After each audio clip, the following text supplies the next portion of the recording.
Telangana CM Revanth రెడ్డికి మాజీ మంత్రి కేటీఆర్ సవాల్ విసిరారు. దమ్ముంటే సీఎం పదవికి రాజీనామా చేసి మల్కాజ్గిరి ఎంపీ స్థానం నుంచి పోటీ చేయాలన్నారు. తాను కూడా ఎమ్మెల్యే పదవికి రాజీనామా చేసి పోటీ చేస్తానన్నారు. ఏమాత్రం ధైర్యం ఉన్నా రేవంత్ తన సవాల్ను స్వీకరించాలని డిమాండ్ చేశారు. ఒక్క సీట్ అయినా ఎందుకు మల్కాజ్గిరిలోనే తేల్చుకుందామని సవాల్ విసిరారు. సేఫ్ గేమ్ వద్దని డైరెక్ట్ ఫైట్ చేద్దామన్నారు. దమ్ముంటే లోక్సభ ఎన్నికల్లో ఒక్క సీట్ అయినా గెలిచి చూపించు అంటూ రేవంత్ రెడ్డి విసిరిన సవాల్కు కేటీఆర్ స్ట్రాంగ్ కౌంటర్ ఇచ్చారు.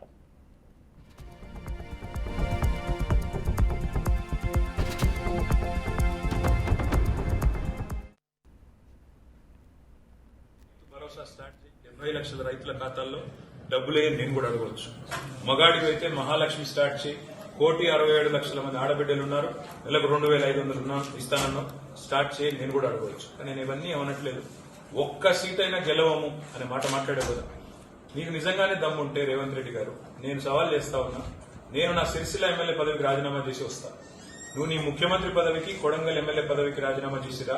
నీ సిట్టింగ్ సీటు మల్కాజ్గిరిలో ఇద్దరం కొట్లాడదాం. ఆ ఒక్క సీట్లోనే తేల్చుకుందాం. ఈ రాష్ట్రం అంతా అతలాకుతలం చేయాల్సిన అవసరం లేదు.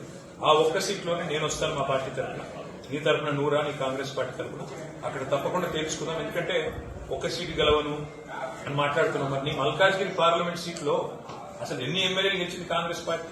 గుండు సున్నా. ఎంతమంది కార్పొరేటర్లు గెలిచారు నీ మల్కాజ్గిరి పార్లమెంట్ పరిధిలో?